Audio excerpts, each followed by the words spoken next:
આજની ધર્મકથા. પ્રણામ. પરમ પૂજ્ય પન્યાસ પ્રવર શ્રી કેશર વિજયજી મહારાજ એમના જીવનના એક એવા તબક્કામાં છે કે જે તબક્કાની અંદર એમના પોતાના મનની અંદર યોગ અને ધ્યાન એ બંને માટેની કુતૂહલ વૃત્તિ, જિજ્ઞાસા અને જ્ઞાન પીપાસુ સ્વભાવ એ બધું પીક ઉપર જઈ રહ્યું છે. આપણે જોયું કે થોડાક સમય પહેલાં સાહેબને બુદ્ધિસાગર સુરેશ્વરજી મહારાજા મળ્યા હતા અને સાહેબે એટલા વસૂલ કર્યા એમને, એટલું બધું સાનિધ્ય લીધું એમનું કે પૂજ્યશ્રી જાણે ટ્યુટર હોય, યોગનિષ્ઠ આચાર્ય ભગવંત એ રીતે એમની પાસે કન્સલ્ટિંગ, મનના સવાલો બધું જ એમણે ખાલી કર્યું. આપણને સરસ ઘટના એ લાગે કે આટલા મોટા પન્યાસ ભગવંત હતા અને તેમ છતાં આચાર્ય ભગવંત પાસે પોતાની જાતને ખુલ્લી કરતા કે સાહેબ મને આ સમજ નથી પડતી, આ બાબતમાં મને કન્ફ્યુઝન છે, આ કેવી રીતે થાય? આવું પૂછતા એમને લેશ માત્ર પણ પોતાનો અહંકાર નડ્યો નહીં. આપણી સ્થિતિ એવી છે અત્યારે કે આપણે લોકોને બધું સાંભળવું બહુ ગમે. બહુ રેયરલી આપણને સાંભળ્યા પછી જિજ્ઞાસા પણ ઊભી થાય. પણ હવે આ જિજ્ઞાસાઓ એક્સપ્રેસ કોની સામે કરવી? અને એમાં પણ જ્યારે કોઈ એવું લાગે કે આપણા શ્રાવકોમાંથી જ કોઈકને પૂછીએ તો આનો જવાબ મળી શકે એમ છે, તો ત્યારે મનની અંદર આ એક વિચાર સહેજે પ્રગટી જાય કે એનામાં તો આટલા પ્રોબ્લેમ્સ છે, એને થોડી પૂછાય. અંદરમાં બેઠેલો અહંકાર છે ને એ બહાનાઓ બહુ આપે, પણ મૂળ ક્લિયરલી એ કન્વિન્સ ન થવા દે, એ રિયલાઇઝ ન થવા દે કે તું કોઈને પૂછે, એ આવા માણસને પૂછે કે જે તારા પેરેલલ લેવલનો છે, એ તારા અહંકારને દુભવે છે. અને નામ બારે બીજા આવે કે એ માણસમાં તો આ ગુણ નથી, આ ગુણ નથી, એને પૂછીને શું ફાયદો છે? કેશર વિજયજી મહારાજ સાહેબ આ દોષથી સંપૂર્ણપણે પરે હતા એવું આપણે માનવું જ પડે. જે વિષયની જિજ્ઞાસા થઈ એ વિષયને જે વ્યક્તિ પાસેથી સાંભળવા મળતો હોય કે સંતોષવા મળતો હોય તે વ્યક્તિ પાસેથી શીખવા માટે લેશ માત્ર પણ ખચકાટ ન થાય. હવે આ યોગીની પાસે આવ્યા છે. બરડાના પહાડોનો જે બધો ક્રમ હતો એ તો પૂરો થયો અને હવે આ જૂનાગઢમાં યોગિનીનો આશ્રમ છે ત્યાં સાહેબ પધાર્યા છે. 8 દિવસની યોગિનીની સમાધિ એ પૂર્ણ થઈ છે અને પેલા વકીલ અને સાહેબ તરત એ યોગિની પાસે પહોંચી ગયા. યોગિનીના મોઢા પર અપૂર્વ શાંતિ જણાતી હતી, અપૂર્વ, જેનું આ દિશામાં ઓલરેડી ખેડાણ થયું છે એવા કેશર વિજયજી મહારાજ સાહેબ એટલું સમજી શક્યા હતા એમને જોઈને કે આ સમાધિ વગર ધ્યાને 8 દિવસની સ્થિરતાએ ન જ આવે. એટલે એક વસ્તુ નિશ્ચિત છે કે આ યોગિનીજી પાસે ચોક્કસપણે ઘણા દિવસો સુધી સ્થિર બેસવા માટેની એક શક્તિ તો છે. એટલે હવે એમણે એમની ક્યુરિયોસિટી શરૂ કરી પૂછવાની. પ્રશ્ન નંબર 1. લાંબા દિવસની સમાધિમાં ઇન્દ્રિયો જે છે, શરીરની ઓર્ગન્સ, એ પોતપોતાના વિષયને જાણી શકે ખરી કે નહીં? એટલે કે 8 દિવસમાં સમાધિમાં છે તો આ હાથ આમ સળવળ્યો, પગમાં આ થયું, બીજા કોઈ પણ શરીરના ભાગોમાં આ મૂવમેન્ટ થઈ રહી છે, કાનને આવો શબ્દ સાંભળવા મળ્યો,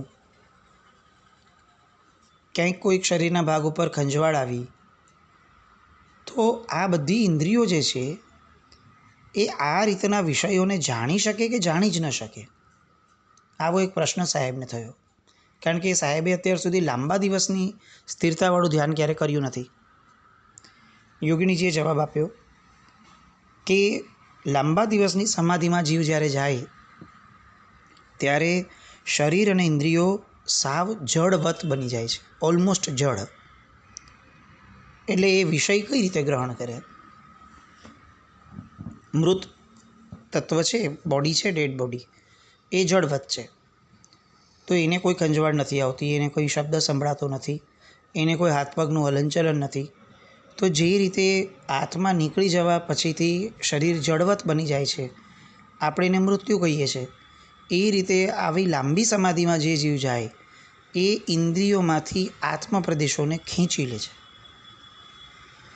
અને એના કારણે તે ઇન્દ્રિયો જળવત બની જવાના કારણે હવે એની અંદર કોઈ સેન્સેશન રહેતું જ નથી. સાહેબને આ સમજાયું. પ્રશ્ન બીજો થયો, આપ જ્યારે સમાધિની અંદર જાઓ છો એ સમયે એક્ઝેક્ટલી શું જોઈ શકો છો? સમાધિમાં જઈને આંખ બંધ કરી હવે શું જુઓ છો? આ પ્રશ્ન અત્યારે પણ બહુ સમજવાને ચિંતન કરવા લાયક છે.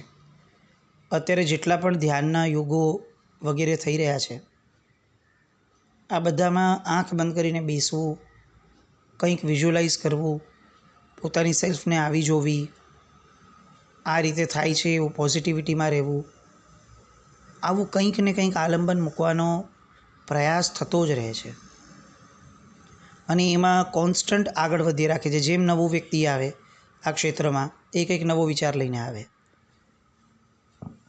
એટલી હદ સુધી આપણને આ ક્ષેત્ર બગડતું લાગે કે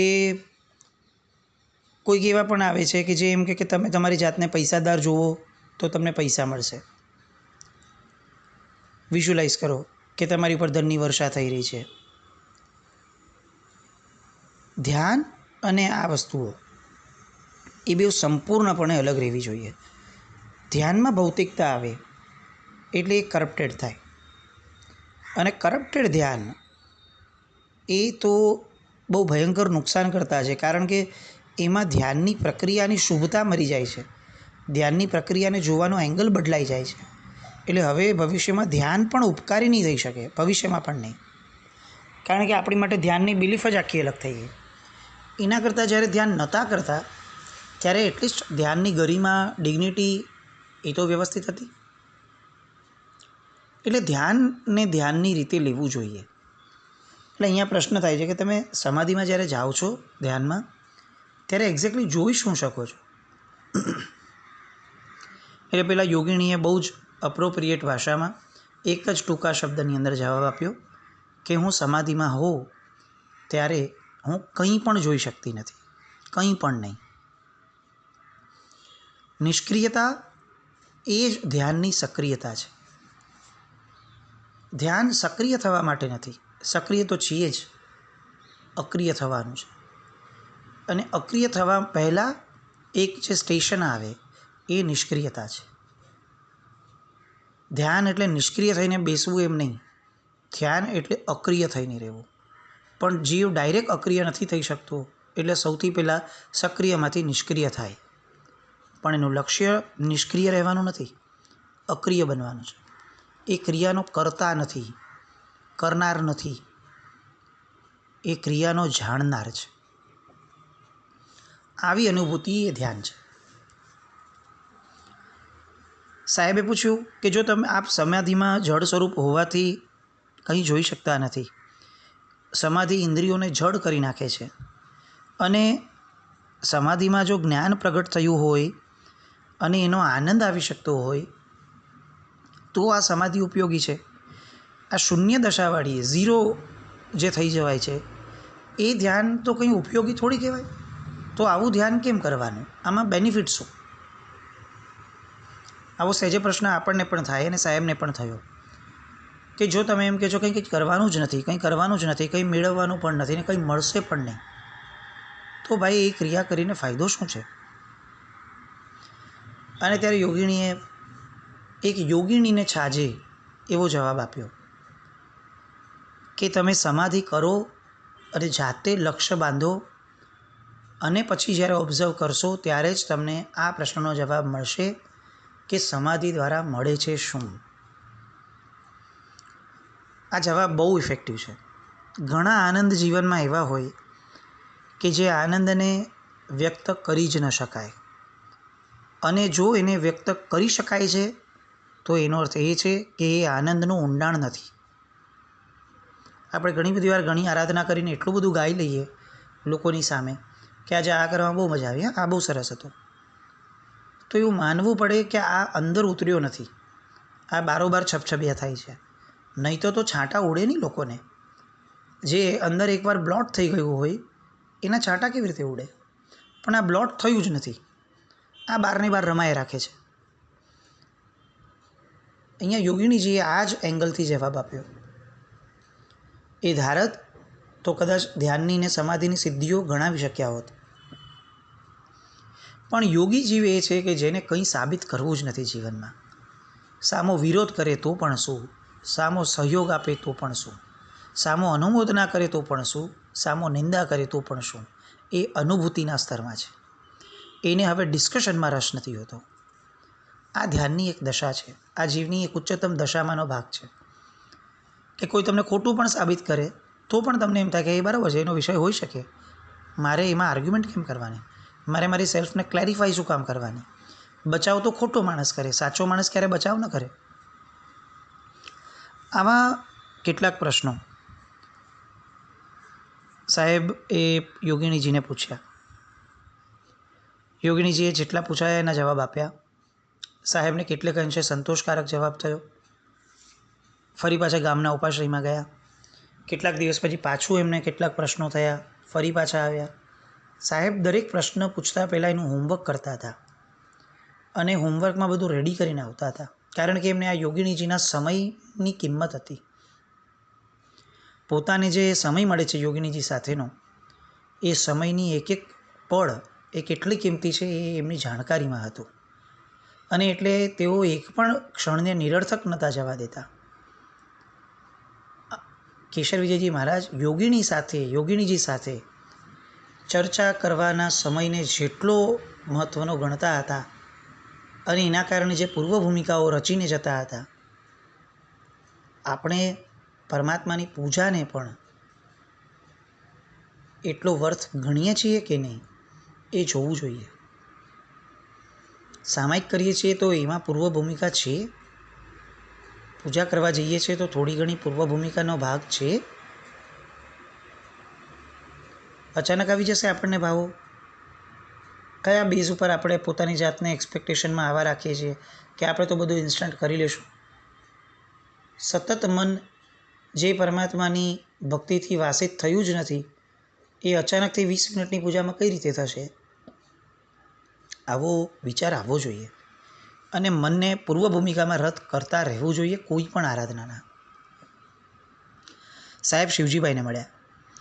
શિવજીભાઈને મળ્યા પછીથી સાહેબને ઘણા બધા પ્રશ્ન થયા કે આ બેન 15 દિવસ સુધી અથવા 1 મહિના સુધી સમાધિમાં રહે છે તો ઊંઘ ના આવે? શરીર થાકે નહીં? શરીર તો શરીરનો સ્વભાવ કરે ને, તો પૂતગલ છે તો એમાં એને થાક તો લાગે ને, આરામ કરવાનું મન તો થાય જ ને. અને એના કરતાં પણ વધારે જે શારીરિક નેચરલ હાજતો છે, ટોયલેટ, લેટ્રિન વગેરે, એ કેવી રીતે બંધ થાય એનું કંઈક રહસ્ય જાણવું છે. એટલે એમણે ફરીથી એ યોગીજીના આશ્રમમાં જવાનું થયું. એમણે પૂછ્યું તરત જ કે આપ જે સમાધિ કરો છો તે કયા પ્રકારની છે? એ સમાધિ કરવાથી લાભ શું થાય છે? અને સમાધિ વખતે આત્મા કઈ જગ્યાએ એક્ઝેક્ટ હોય છે? જો તમે એમ કહો છો કોઈ ઇન્દ્રિયો વગેરે જડ થઈ જાય છે, તો આત્મા એક્ઝેક્ટ ક્યાં હોય છે સમાધિ સમયે? આવા પ્રશ્નો એમણે સાહેબને પૂછ્યા, યોગિનીજીને પૂછ્યા, અને યોગિનીજીએ જવાબ આપ્યો. સમાધિના ઘણા બધા ભેદો છે, પ્રકાર છે, ટાઈપ્સ છે. જે સમાધિ કરવાથી 3 કાળનું જ્ઞાન થઈ શકે અથવા બહુ મોટું જ્ઞાન થઈ શકે એ સમાધિ અલગ છે, અને અત્યારે આ જે હું કરું છું એ સમાધિ અલગ છે. આ સમાધિની અંદર શરીરના અમુક ભાગમાં નસ દબાવવામાં આવે અને એ પર્ટિક્યુલર નસને પર્ટિક્યુલર રીતે દબાવવામાં આવે એટલે તરત જ આત્મા જે છે, આત્મપ્રદેશો જે છે એ તે ઇન્દ્રિયોમાંથી નીકળી અને સીધા બ્રહ્મરંધ્ર એટલે કે આપણા મસ્તકનો સૌથી જે ટોપનો પાર્ટ છે જ્યાં આપણે ભગવાનની શિખાની પૂજા જે કરીએ છીએ તે ભાગની અંદર સહસ્ત્રાર ચક્ર જ્યાં છે આપણું, તે ભાગની અંદર આત્મા પહોંચી જાય છે. અને જેવો આત્મા ત્યાં પહોંચી જાય એટલે ઇન્દ્રિયો પોતાનું કામ કરતી બંધ થઈ જાય. એ પછી આસપાસ ગમે તેટલો અવાજ થાય, આસપાસ ગમે તેટલું ટોળું ભેગું થાય, એનું કોઈ પણ સેન્સેશન ઇન્દ્રિયોને પહોંચે જ નહીં. કારણ કે ઇન્દ્રિયોને આ મેસેજ આપનાર જે આત્મા છે, જ્ઞાનતંતુઓ છે, એ બધા બ્રહ્મરૌદ્રમાં જઈને બેસી ગયા છે. એટલે શરીર સાવ નિશ્ચેતન થઈ જાય છે. અને નિશ્ચેતન થઈ જાય એટલે પછી હવે એની અંદર કુદરતી હાજતનો, આરામનો, આ બધા પ્રશ્નનો કોઈ સ્કોપ રહેતો નથી. સાહેબને પાછો પ્રશ્ન થયો કે આ તમે કેવી રીતે કરો છો? તો એટલે સાહેબે કીધું કે જુઓ, આત્મા જ્યારે 10મો દ્વાર એટલે કે બ્રહ્મરૌદ્રમાં ચડી જાય ને, એ પછી જેટલા દિવસ ધારીએ એટલા દિવસ આપણે જીવી શકીએ એમાં રહીને. અને એ શૂન્ય દશા કે જળ દશામાં કોઈ જાતની ચિંતા કે કોઈ જાતની તકલીફ શરીરને પડે જ નહીં. તમે કહો 10 દિવસ, તમે કહો 8 દિવસ, તમે કહો 30 દિવસ, તો 30 દિવસ સુધી એ સ્થિરતા રહે. એમાં કોઈ એફર્ટ પણ ન મૂકવી પડે. એફર્ટ ખાલી સ્ટાર્ટિંગમાં હોય છે કે નસ દબાવો. હવે જ્યારે એ દશામાંથી બહાર આવવું હોય તો એડવાન્સમાં સાથે જે સેવામાં હોય એને કહીને જવું પડે કે આટલા દિવસ પછી મારી આ નસ દબાવજો. એ જેવું આ નસ દબાવે એટલે આત્મા 10મા દ્વારેથી નીચે આવી જાય અને શરીરની પ્રક્રિયાઓ રૂટીનમાં ચાલુ થઈ જાય. હું આવી પ્રકારની સમાધિ કરું છું. અને તમે પૂછો છો કે આનો લાભ શું છે? તો હું એમ કહું છું કે મારી દૃષ્ટિએ આનો લાભ એટલો છે કે જેટલો વખત આત્મા એ સ્થિતિમાં બ્રહ્મરૌદ્રમાં રહે એટલો સમય આત્માને કર્મબંધ થતો જ નથી. કારણ કે આત્મા કમ્પ્લીટલી અકર્તા થઈ ગયો. એનું કર્તૃત્વ છે જ નહીં, ક્યાંય જ નથી. અને કોઈ પ્રક્રિયા યોગ જ નથી આવતો એને. મન, વચન, કર્મ 3 યોગ નથી આવતા. એટલે હું એવું માનું છું કે એ સમયે આત્માનો કર્મબંધ બહુ જ સૂક્ષ્મ હશે, બહુ જ સૂક્ષ્મ. એટલે સાહેબે તરત પાછું પૂછ્યું કે જો તમે એવું કહો છો કે તમે એ સમયે આટલા બધા આત્મામાં લીન છો તો આત્મા અનંત જ્ઞાની છે, તો એ સમયે આ જ્યારે વાતો ચાલતી હતી ત્યારે જર્મનીમાં 2nd વર્લ્ડ વોર ચાલતું હતી. એટલે એવું પૂછ્યું કે તમે અત્યારે આ જર્મનીની અંદર જે યુદ્ધ થાય છે જોઈ શકો છો અહીંયા બેઠા બેઠા? કારણ કે આત્માની શક્તિ તો અનંત છે. એટલે યોગિનીએ કીધું, યોગિનીજીએ, કે મેં એકવાર આવી દ્રષ્ટિ નાખવાનો પ્રયત્ન કર્યો હતો કે ભાઈ શું ચાલે છે ત્યાં. તો મને બધા લોકો સાવ નાના નાના બારીક જંતુ જેવા દેખાયા અને એ લોકો લડતા હોય એવું દેખાયેલું. આ રીતે યોગિનીજીએ જેટલા સવાલો પૂછ્યા એના જવાબો આપ્યા. સાહેબને અને શિવજીભાઈને, દેવીજયજી મહારાજ સાહેબને આ બધાને આ બધી વસ્તુઓ સમજાઈ. પાછા આવ્યા, ઉતારે, શાસ્ત્રોના પાના ફરાવ્યા અને શાસ્ત્રોના પાના ફરાવતા ખ્યાલ આવ્યો કે આ જે યોગની વાત કરે છે, સમાધિની વાત કરે છે યોગિનીજી, એને શાસ્ત્રકારો હઠ યોગની સમાધિ કહે છે. હઠ યોગ એટલે જીવ પોતે પોતાની એફર્ટથી આ સમાધિ પ્રાપ્ત કરે. અંદરમાં એક હઠ હોય કે હું આ કરીશ, સંકલ્પની તાકાત હોય. પણ શાસ્ત્રકાર ભગવંતો આગમની અંદર બીજી એક પ્રકારની સમાધિને બહુ ઇષ્ટ ગણે છે. એમણે હઠયોગને ઇષ્ટ નથી ગણી એટલી જેટલી રાજયોગની સમાધિ કીધી છે. આ રાજયોગની સમાધિમાં ડિફરન્સ એ છે કે એ સમયે જ્યારે સમાધિમાં જીવ હોય ત્યારે આત્માની જાગૃતિ ફૂલ અખંડિતપણે રહેતી હોય. આમાં તો આત્માને ઉપર મૂકી દીધો સમાધિમાં પછી કમ્પ્લીટ અક્રિય થઈ જવાય છે. આત્મા પણ અક્રિય છે. જ્યારે અહીંયા આત્માનું જ્ઞાન ચેતના જે છે, જેનો ગુણ છે, એ અનુભવાય છે, જે અત્યારે સિદ્ધ ભગવંતો પણ કરી રહ્યા છે. તો આ રાજયોગની સમાધિ જે છે ત્યાં સુધી પહોંચવા માટે કદાચ આ હઠયોગની સમાધિ કોઈને કામમાં આવી પણ શકતી હોય, પણ આ હઠયોગની સમાધિને આગમ ગ્રંથોની અંદર ક્યાંય સ્ટેમ્પ લગાડ્યો નથી. અને એટલે જ આપણે જોઈએ કે આ કુંભ મેળામાં ને વગેરે જે હઠયોગી બાવાઓ જોવા મળે છે, આપણે ત્યાં આવી વસ્તુઓ થતી નથી. વર્ષોથી સમાધિમાં રહેલા મહાત્માઓ કે મહાપુરુષો કે સાધકો હોય તેમ છતાં પણ હઠયોગ એ લોકોના જીવનમાં ક્યારેય જોવા નથી મળતો. કારણ કે આપણા આગમ ગ્રંથોમાં હઠયોગને એટલું ઊંચું સ્થાન અપાયું નથી. અહીંયા રાજયોગ એને વધારે સ્થાન અપાયું છે. એટલે આત્મકલ્યાણ થઈ શકે અને એમાં આ જ જ્ઞાનની જે તરતમતા છે, જ્ઞાનની જે જાણકારી છે, એને અવધિજ્ઞાનનો એક ભેદ પણ કયો છે કે જીવ જ્યારે આ કક્ષાએ પહોંચી જાય ત્યારે એને અવધિજ્ઞાનનો એક ભેદ પ્રગટ થાય છે આત્મામાંથી જ. વળી સાહેબને એવું પણ લાગ્યું કે આ નસ દબાવવાવાળી જે વાત છે, હવે ભૂલથી કોઈ નસ જરાક આગળ પાછળ બીજી દબાવી દે તો લોચો થઈ જાય. ન કરવાનું કંઈ થઈ જાય, ન બનવાનું બની જાય તો શું કરવાનું? એટલે સાહેબે એવું વિચાર્યું કે આ યોગ આટલા દિવસ આપણે જોયો, સેવ્યો, એની જે આપણે જાણકારી મેળવી, એ હઠ યોગ હોવાના કારણે એની પર આપણે સાધુ ભગવંતોએ બહુ લક્ષ આપવા જેવું નથી. કારણ કે આપણે આ યોગને આપણી દૈનિક ક્રિયા અથવા આપણા આગમ ગ્રંથોની વિચારણાથી થોડો અલગ જાણીએ છીએ. અને એટલે તેઓ રાજયોગની સમાધિ તરફ વિશેષ લક્ષ્ય આપતા ગયા.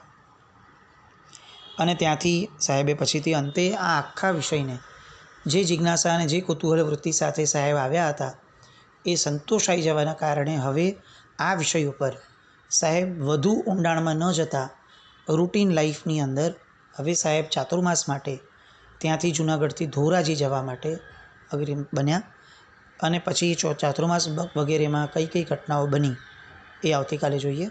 જીનાજ્ઞા વિરુદ્ધ કંઈ પણ બોલાયું હોય તો ઈચ્છામિ દુક્કડમ જૈનમ જયતિ શાસન.